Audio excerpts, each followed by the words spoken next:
Being born a royal immediately propels you to a duty-bound destiny in the public eye.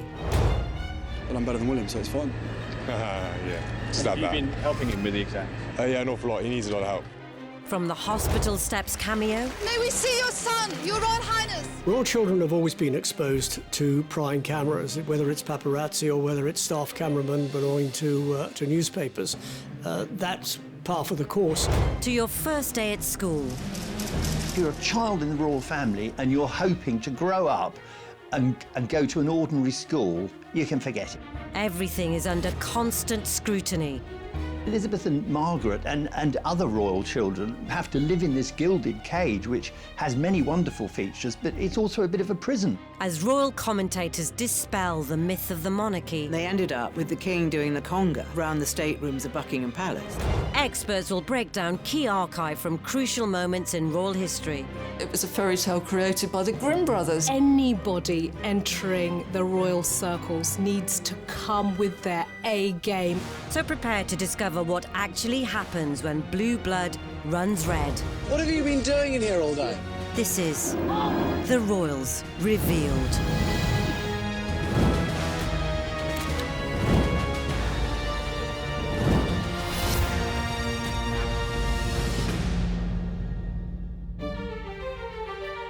In this episode, we'll reveal how royal home learning is hardcore. The mantra was to spoil the child is to spoil the adult. You've got a mother who is, if you like, mother to the nation, and her own son feels remote from that, removed from that. And how classrooms can be cruel. He hated his time at Cheam largely because he was very badly bullied. Charles sadly always looked uncomfortable in his own skin. Attempts at adolescent individualism are admonished. Those who are in any way imaginative like he is quickly find themselves out in a limb. Some royals may decide not to give their children the HRH title because it gives them more freedom. And hints of defying conventions scorned. It absolutely terrified the courtiers because they thought she might actually do this. She was seen as a bit of a loose cannon. So as the pressures of accountability to the firm weigh heavy, is it any surprise the royals have rarely passed through their education with flying colours? But I've never seen anything quite like it before. I think I got quite a large one here. It's really very large indeed. With the Queen now in her 90s, her childhood may seem like a distant memory. But the strength of character she has displayed throughout her reign was forged in her formative years. Thanks to the discipline of no-nonsense nanny, Clara Knight. The mantra was to spoil the child is to spoil the adult. She was quite switched-on lady and an influence in those early days of Princess Elizabeth. And played an important part in her life because Princess Elizabeth's parents, who were then the Duke and Duchess of York, were busy working in support of George V. What Nanny said, Nanny was obeyed. There was a sort of tradition then among the royals and the English aristocracy to be, it sounds absolutely bizarre now given, current attitudes, but there was a tradition of being emotionally cold with your children. That was seen as a good thing. These orders had been instigated by Elizabeth's grandma, Queen Mary, the matriarchal force of the family. She impressed on Elizabeth the need to understand that she would always be watched. She couldn't do anything where there wasn't a risk of criticism. So there's a famous story where Queen Mary said to the governors, you must teach that child not to fidget. And what that would have done is she would have internalized that messaging from very early on and learned to follow the rules, be a good girl and conform. And that might be one of the pillars of how she functions, self-discipline, self-control and duty. And she seems to have learned that lesson incredibly well. Famously, she's supposed to have remarkable bladder control. She can sit through hours of sometimes rather boring events without ever falling asleep or having to get up and go out of the room. Nannies have been hugely important to the royals over the decades because especially with the case with older generations, they have helped to bring the royals up. Royals used to be brought up on the nursery floor, and that meant that they didn't really see their parents until the evening. So the nanny isn't only there to educate, but also to feed, to comfort, to reassure, to help build confidence. So they're hugely instrumental figures. Elizabeth and Margaret and other royal children, right up probably to the 1960s, had this emotionally, what's a good word for it, detached from their parents' kind of childhood, combined with the huge pressure of being royals, of having at some stage to take over royal duties either as the monarch or as, you know, if you were the second son, as the spare, and the other children of the monarch who have to live in this gilded cage, which has many wonderful features, but it's also a bit of a prison. Princess Elizabeth sort of took it in her stride with all the nannies and governesses that looked after her. Elizabeth had a French governess, taught her French, and to this day the Queen speaks French. Goes down extremely well.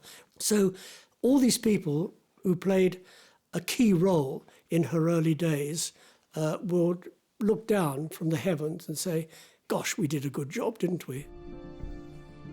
Despite the strict shackles, Elizabeth did at least enjoy some pursuits 1930s kids could relate to. But as her uncle looked set to abdicate the throne, it would change her life forever. The Duke of York is next in line for the British throne, and next to him in succession is his eldest daughter, the Princess Elizabeth, shown here with her father and mother. It wasn't inevitable that she was going to become queen by any means, because no one knew at the time what was going to happen to Edward VIII. But it was always on the back of people's minds that should Edward VIII not marry or not have children, that Elizabeth was next in line. So as George VI took the throne, it was time to start shaping up for her future.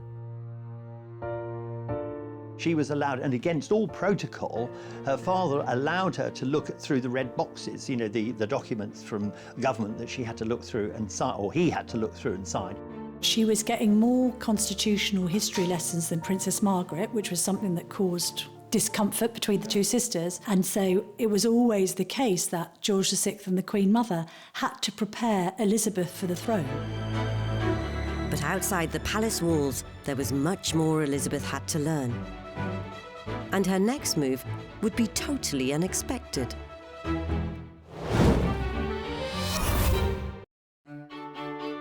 As Princess Elizabeth reached her late teens, she was considered timid to the point of gaucheness. And now, as the heir to the throne and with the country at war, it was imperative to try and change that.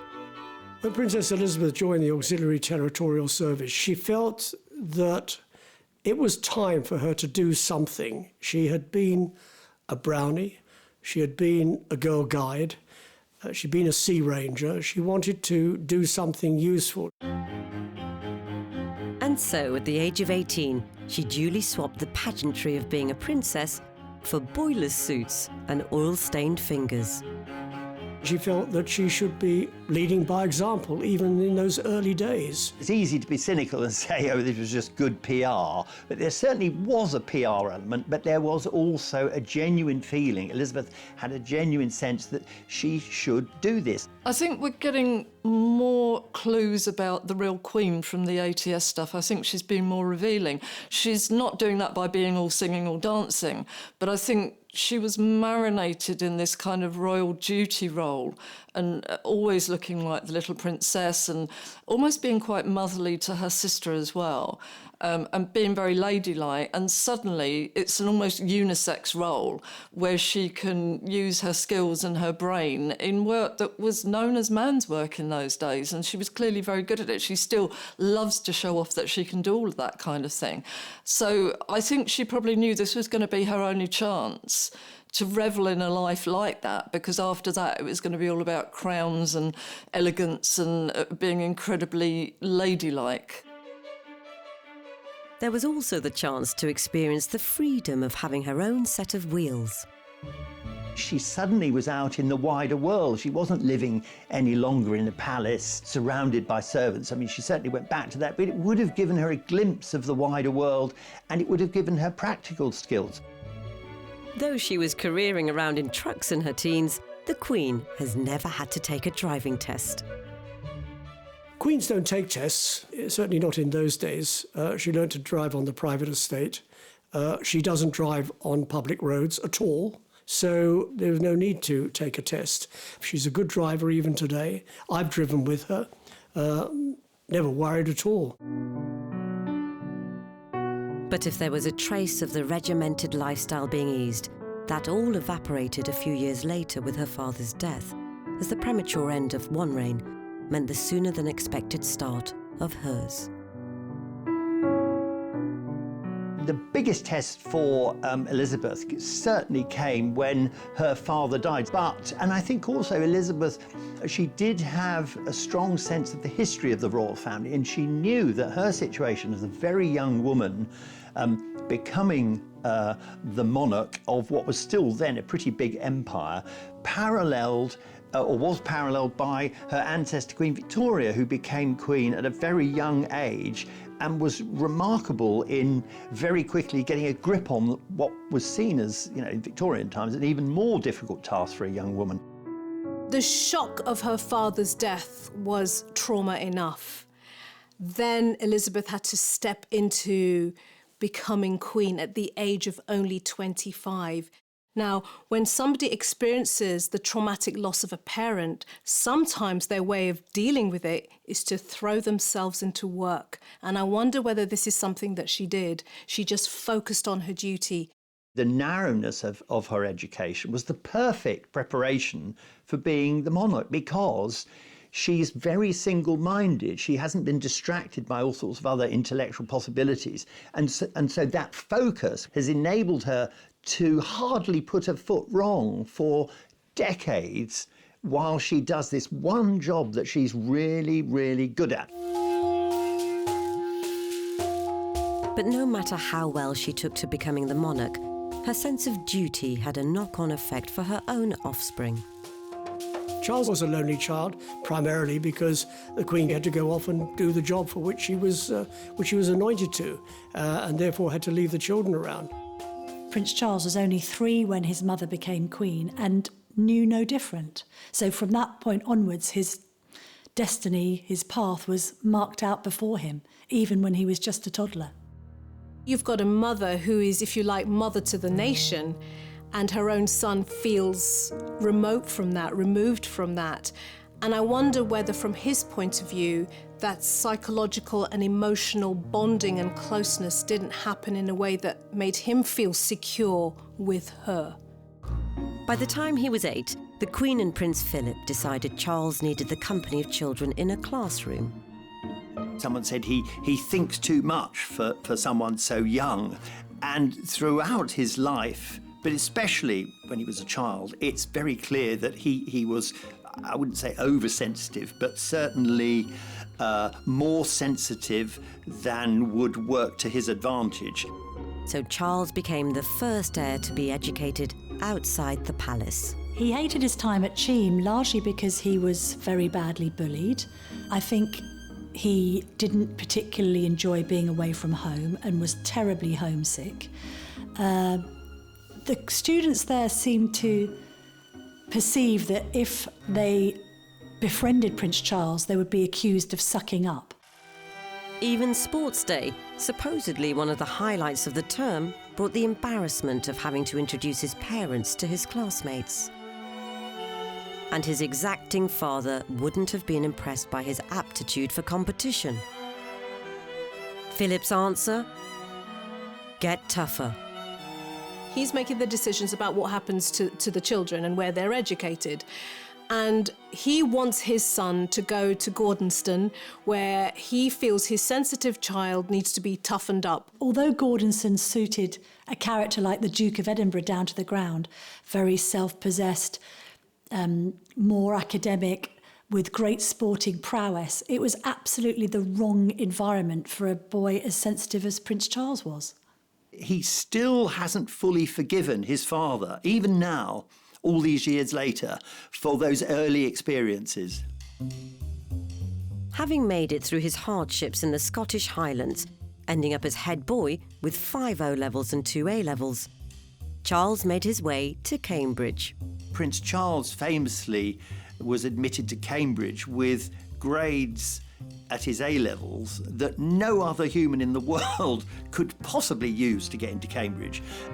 So in a way that epitomises the difficulty of being a royal, that you don't have to try. I mean, you can be very average intellectually or not bother at all at school, because the end result will always be the same. You're going to be in the royal family, you're going to be opening hospitals, shaking hands, and in a way that's both the blessing and the curse of being in the royal family. Prince Charles, the future King of England, becomes a college freshman. Lord Butler, Master of Trinity, greets the Prince, who will major in archaeology and anthropology. The heir to the throne looks like his mother and walks like his father. I think you have to remember, for Charles, there wasn't a comfort zone. So although we're seeing a guy here that is well out of his comfort zone, that comfort zone never existed. Charles, sadly, always looked uncomfortable in his own skin. Charles's grandfather and great-grandfather were both students here. Well-wishers shouted, "Good luck," and the Prince replied, "I'll need it." And I love the way that he kind of cracked open a royal gesture that is used a lot in emergencies here, which I call the pointless point. So when in doubt, they point at things, but it makes them look engaged, but without actually speaking. And you can see him, apropos of nothing, just pointing here. So he was clearly feeling uncomfortable.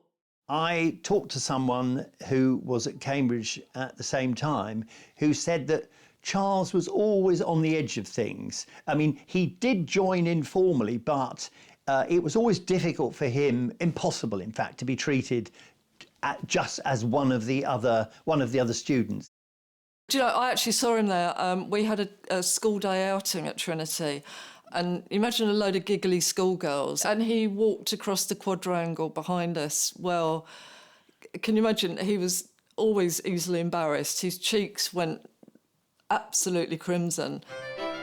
Undoubtedly, his most striking contribution to student life was as a member of the college's drama group. And here I am, showing just how adaptable the sports commentator can be. All alone on in a deep-sea fishing boat with just my rod and line, the great unknown, a few helicopters and ASDIC, but yes, I do believe I got a bite. I think he threw himself into theatre because that is what was the one aspect of schooling life that he had enjoyed and that he was actually quite good at.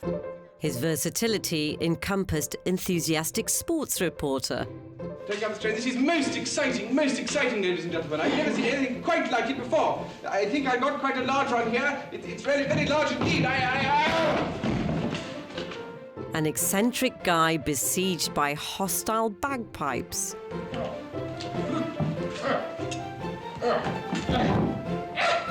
And he also enjoyed, when acting, playing the fool. He enjoyed a bit of comedy. He's actually quite a funny man, and he enjoys a good laugh. His showstopper was this flustered forecaster. There is a manic depression over Ireland with associated troughs of hey presto. An obsession under Sweden may develop or be relieved by a warm front. Behind that will come a cold back. Whatever comes next. Doesn't happen in the BBC, does it? When he does dry, he just stands there. Temperatures will be slightly reduced and bargains may be had in all departments. Let's see how we need a dress rehearsal. And next. His cheeks go absolutely livid and we can see them getting redder and redder and redder, so we know he's dying inside. Oh, yes, yes. But I suppose, you know, he'd been pushed at Gordonston, he'd been pushed all his life. You could probably hear the Duke of Edinburgh yelling at him, "You should never have done this anyway, but now you're up there, you've got to finish it." Fortunately, he remembered his studies better than his lines and wound up with a 2-2. Oh, yes, I know. Legend has it the bodyguard who was present at all the lectures got a 2-1. He's one of these people, and there are a lot out there, who learn a lot more out of school than you learn in school. He's a very well-read person. He's a very intelligent person, and he'll put himself to any topic of conversation. You'll never stump him when it comes to conversing.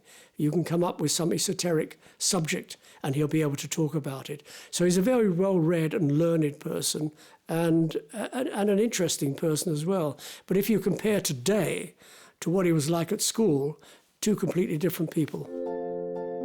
When Charles became a father to William in 1982 and Harry in 1984, outward appearances may have portrayed one of harmony. His parents' main concern is to give their new baby as normal an upbringing as possible. Prince Charles is even said to have changed Prince William's nappy. But inside the family, there were several conflicts brewing. So although the new prince will share Prince William's nanny, Barbara Barnes, who's always there when Mummy and Daddy aren't, his parents will try and be with him as much as they can. Diana had a strained relationship with Barbara Barnes, who was William and Harry's first nanny. I think she got quite jealous of Barbara because she had grown so close to the princes. And being a maternal figure and somebody who wanted to be hands-on, I think Diana didn't want to be pushed out. Diana didn't want William and Harry to be brought up on the nursery floor. She loved to look after people, so she was a great nurturer. Got to remember that before Diana married, she was an assistant at Little England Kindergarten. She had an affinity with children. She adored children. If she could have had an army of children if she tried hard enough. We have all seen those pictures with her outstretched arms, hugging William and Harry. She ripped up that royal handbook. Why? She's a product of different times. You know, perhaps a lot more psychologically aware about what her needs were. She knew what she wanted in her life. She wanted to be hugged. She wanted to be loved. Royal staff witnessed this contrast to previous generations firsthand. When I was working at the palace, William and Harry were just like normal children. They knew that their mother was special. They knew that their father was special. Their grandmother was the Queen, but it didn't go to them. They just behaved like normal children. William was slightly more reticent than Harry. Harry has always been a bit gung-ho. But they were normal kids. They enjoyed doing what normal kids do. And also, famously, she insisted, to the horror of some of the courtiers, she insisted on taking them to McDonald's. Diana gave them the high street. She gave them the movie house, the hamburger joint, the departmental store, the supermarket. Diana may have been fighting a losing battle to try and give her kids a normal upbringing. Why? Because they are privileged, they are royal, they're already in, if you like, that gilded fishbowl. That's where they are. But I think her attempts to do so may have given them some more balance. You know, showing regular people, taking them to charities, you know, seeing real poverty may have also been messages that they internalise so that they have a much more balanced outlook rather than just one worldview, which was narrow and privileged and remote. So, how would William and Harry go on to fare when they'd had to fend for themselves in the big wide world and media spotlight glare?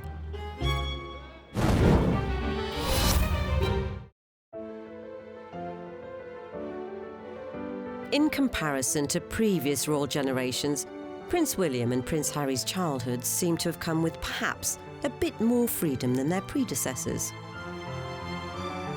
But even playtime was never really normal.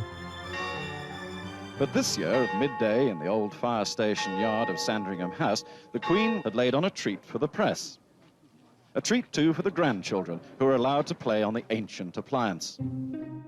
There's a kind of an intentional gesture here that, no, this is just a photo opportunity. We do it to keep the press off our backs, and those kids will probably just stand there doing the royal thing, and the Queen will stand there next to them with approval signals, and all will be well. But what they hadn't reckoned on was Harry and William. It is absolutely hilarious. Diana's boys come flying out. Those boys have no heed of the camera whatsoever, and that's quite remarkable. They just see the fire engine, and it's Major Clamber time, and you can see Diana just standing there, not intervening, because clearly she wanted normal children, normal boisterous children. But the Queen is almost quietly imploding. You do not see the Queen using body language very much. It's as rare as hen's teeth. But there's a huge display here. She emerges anyway with an unusual hand gesture for her, meshed fingers in the clasp. And I think that's because she's holding on to her temper for dear life. She also, when she comes out, you can see her licking her lips, which is a sign that the adrenaline is beginning to build up, that all is perhaps not well in the firm at that point. And then you can see her face when she's watching them clambering around. And again, she's biting her tongue to not tell those children off. And it's very much old-fashioned royal parenting as opposed to Diana's hands off, they're young, let them have a good time.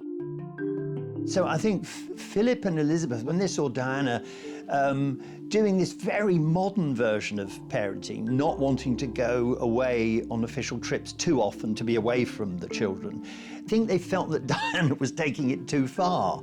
And that's where we reached the point where duty and private life come into conflict. I think the Queen, Charles, and Prince Philip felt that Diana was sacrificing duty to some extent to this notion that she had that she should be an ordinary mother. But did Charles's worries have an even more damaging effect on the family dynamic? Someone said to me, Charles was jealous of all the attention that William and Harry got from Diana, which takes us into the whole psychology of perhaps Charles needing someone to mother him. Ever since Prince Charles became the first heir to be schooled outside the palace, any subsequent royal foray into education has grabbed the media's attention. Royal children have always been exposed to prying cameras, whether it's paparazzi or whether it's staff cameramen belonging to newspapers. That's par for the course. Royals kind of have to make a fuss of their children's first day at school because we demand to see the pictures. For William and Harry, this fascination began at nursery. Prince William is an old hand. He went to this school for a year. The Princess of Wales made sure young Harry was centre stage for the well-practised wave. I'm not sure the royal children particularly enjoy it, but it's just a royal rite of passage. 2 hours later, the young prince left for home. He'd made a pair of binoculars and showed a joyous determination to beat the press at their own game.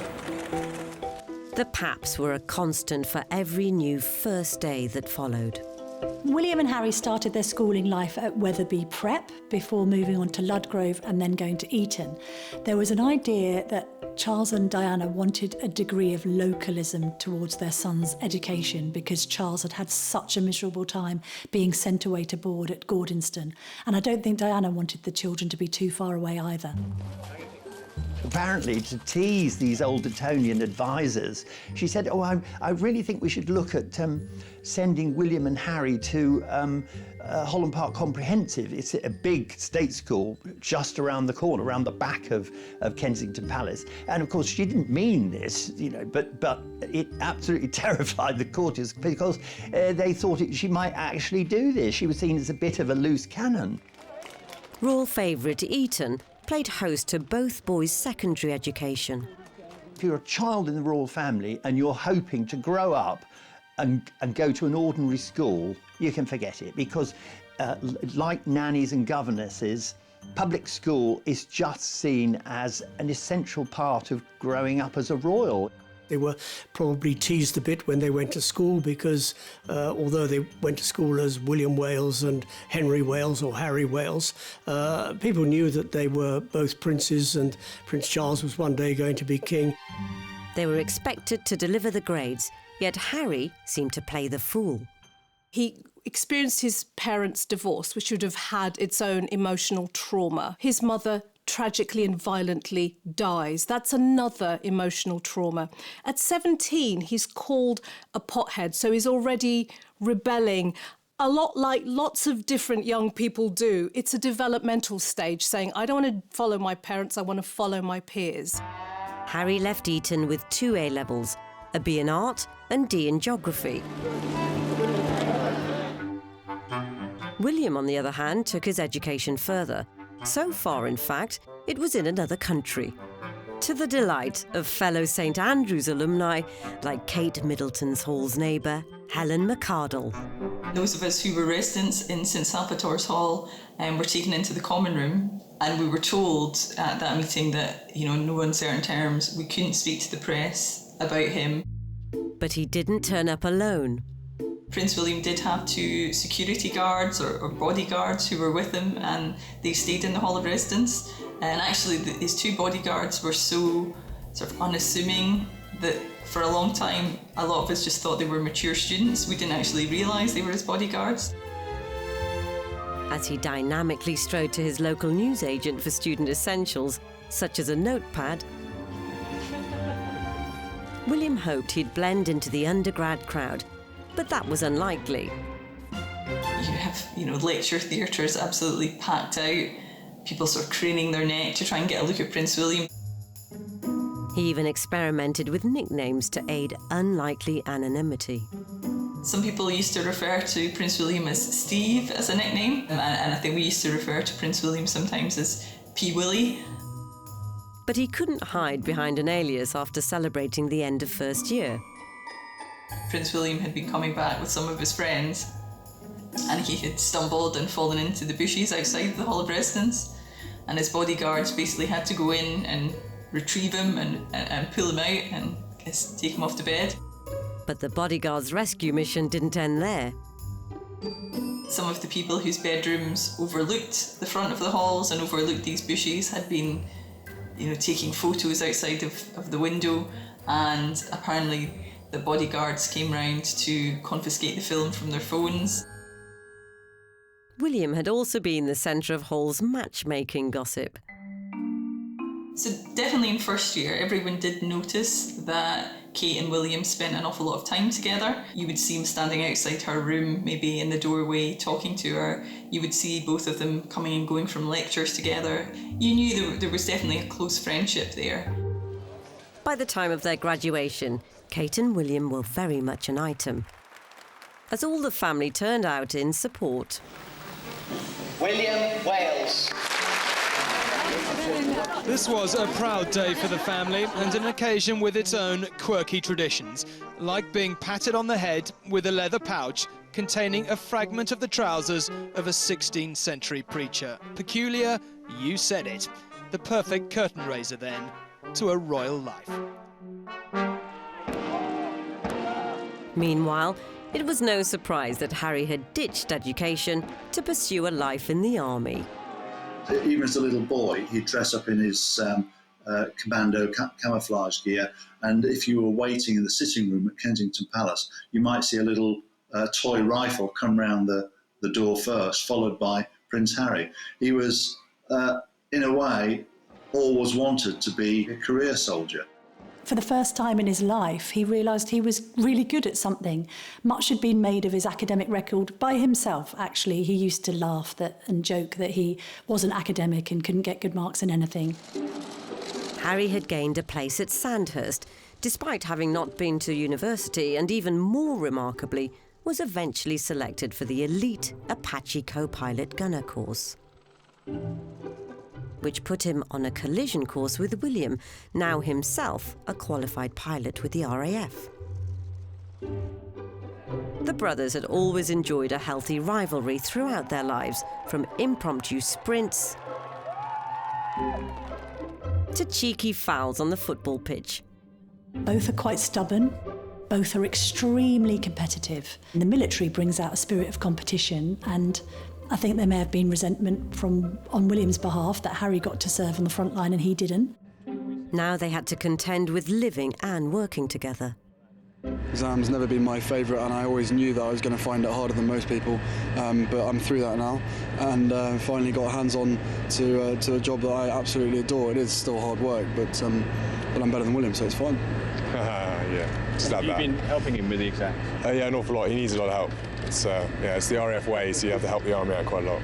Banter is always a dangerous game to play when you don't use a lot of eye connect and you're not completely tuned into the other person, and the other person, particularly if they begin to change, if they begin to grow up, if they begin to want to be seen in a slightly more dignified way at times, and you've still got this chipping away banter, it can turn into conflict very easily. And so, you got off the ground yet? Sorry? You got off the ground yet? I've just got off the ground, yeah. Oh, okay. Thank you. Thanks for asking. What you've also got here in this plot twist of a dynamic is one is always in the one-up position because he's heir to the throne. So you've got the other brother who may feel that he often has to prove himself. This is quite a special moment for you two, isn't it? Because this is possibly the last time you'll be living together. First and last time we'll be living together. It's been a fairly emotional experience. Yeah. How much inter-service rivalry is there between you two? None at all. No, not at all, really. I mean, everyone knows the Army's better than the I'm an old cavalry boy anyway, so it's fine. There's good bands between Army pilots and RAF pilots, obviously, as well. And the Naval pilots just, in the background, they didn't do anything, so it's fine. In terms of body language, there are a few flashing warning lights here, because banter's great, but it can become not great if you go out of kilter. Well, bearing in mind I cook him and feed him basically every day, I think he's done rather well. You told us the other week that he did all the washing up. He does do a bit of the washing up, then he leaves most of it in the sink, and then it comes back in the morning and I have to wash it up. Oh, the lies. Unbelievable. And when you watch people who are very, very good at banter and continue to be good at it, when they're joking about the other person, and the joking can be quite vicious, I mean, William, very humiliating with Harry, keeps bantering him back to being a naughty boy that won't do the washing up, oh, he snores, all these kind of things. And that, if you're going to do that, you can maybe get away with it, but your body language needs to be in tune. You need to be watching one another all the time and checking that that's not hurting, that you're not getting annoyed with that, and that you're in the right circumstances. And it's somebody's birthday on Sunday. Are you a bit nervous? Any presents you want your brother to get for you? Basically, he's probably only literally just realised that you said that now, and hasn't got me a present, but I wouldn't expect anything else anyway. I'll be lucky to get a card. It's not obvious that he's growing old, is it? With the brotherly bond potentially wavering, further differences would continue to emerge between them as they entered fatherhood.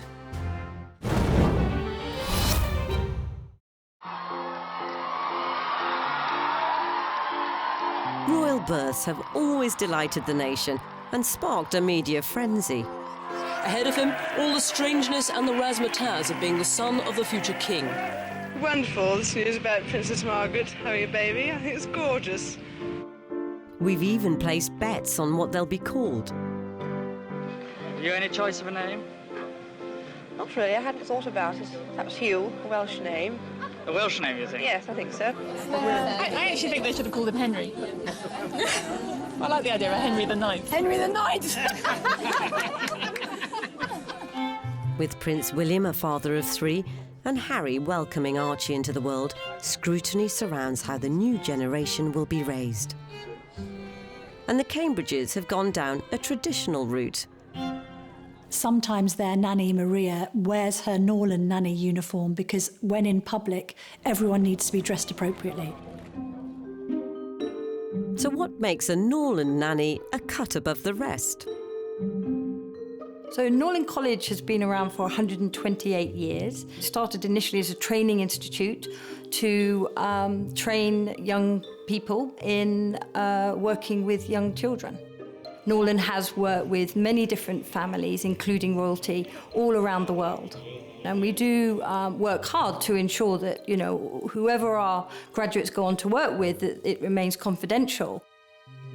They may blend in, but do they look familiar? The urban myth is that actually Mary Poppins was role modelled on the nursery nurses that Norland generated. In fact, the uniform or the costume that Mary Poppins wore was very closely linked to the uniform that the nursery nurses first started to wear in those days. And this idea of having a uniform, if you like, for your role was one of the key ways that our founder tried to distinguish the nursery nurse role or the nanny role from other staff in the household. Their discretion isn't the only Secret Service element. We have a black belt taekwondo expert come in and really just instruct our students in some of those sort of key aspects of what to do, perhaps in a difficult situation. Because should someone try to snatch a baby, for example, instead of just panicking, they will know how to react and respond. We're not expecting them all to go out, as some people have put it, as ninja nannies. And again, with the military intelligence officers who come in, we're not trying to train them to be James Bond, although jokes have been made about that. We're just trying to raise their awareness, their composure, helping them to feel able to manage a difficult situation. So it's no surprise they get the Royal Seal of Approval. The demand has always outstripped the supply as well. So, for example, at the moment we have 6 jobs for every graduate. So we have 100% employability. However, whilst the Cambridge clan are guarded by their nanny superheroes in training, Harry and Meghan have decided against Norland recruitment for Archie. And furthermore, the newest Windsor won't even have a title. Some royals may decide not to give their children the HRH title because it gives them more freedom to make connections with other people, to come across as more relatable, and also takes away that kind of burden of responsibility and worry about how am I going to be treated differently or how am I going to be received if I have this title. 2 such untitled royals are Zara and Peter Phillips, who've been in the periphery ever since Harry's christening. The Queen talked to Princess Anne's children, not about the baby, but about a new puppy. It's called Dash. Dash. And you know the word you use when you're cross. Dash. It comes out frightfully well as a dog's name, you see. In the case of somebody like Zara Phillips, not having the title has meant she's been freer to do what she likes, although she hasn't been able to enjoy the financial trappings of royal life. Yes, she's not short of a few bob, and obviously Princess Anne can help her out with money, but she doesn't receive any public money and never has. Prince Harry has looked at Zara and Peter Phillips's upbringing, realised that they're not shackled by the trappings of royal life because they don't have titles, and that's influenced his and Meghan's decision to not give Archie a title. Though forfeiting an HRH can prove costly in the long run. If you're classified as His Royal Highness or Her Royal Highness, HRH initials in front of your name, that's actually very important. It means you qualify for public support, whether it's travel or whether it's security or anything else. When Princess Diana divorced, she had that taken away and found herself without any support whatsoever. But the fact that Harry has kept his, although he says he won't use it, means he does qualify for support. I'm very sympathetic to Harry in a sense that he found it quite difficult to fit in with the royal family, which is rather starchy. And those who are in any way imaginative like he is, or his mother was, quickly find themselves out in a limb. So whilst Harry has shunned protocol, is there a chance even the future king and his wife might mix things up a bit? I think there is going to have to be a discussion when it comes to Prince George's schooling, because royal parents are informed by their own experience. William really enjoyed Eton, so no doubt wants the same for his own sons. Equally, I think Kate enjoyed the co-ed environment at Marlborough College. Bearing in mind Marlborough has been the subject of royal visits down the generations, it's a world away from a state comprehensive. Schools love the idea of having a royal there, and they probably all vie for the idea of trying to coax a royal into their establishment. But at the end of the day, it's the parents who decide. And the parents decide off the back of whether the child likes it or not. So it's not a done deal. Kate and William are, by all accounts, they're just like normal parents, whatever that means. They're very affectionate. The Duke and Duchess of Cambridge really appear to have stepped up to the plate. The institution has learnt that it's very important, if members of the royal family have children, they should be allowed to have that quality time in the early years of the child's upbringing, to be there for them, to be there in the morning, to be there at bedtime, to be there to pick them up from school. Also, if you look beyond Prince William, and I appreciate that's some time away, but you see Prince George and Princess Charlotte and Prince Louis lined up. So that's the next generation of monarchy. We don't know what the monarchy is going to look like by then, and it could be even more modern than it is now.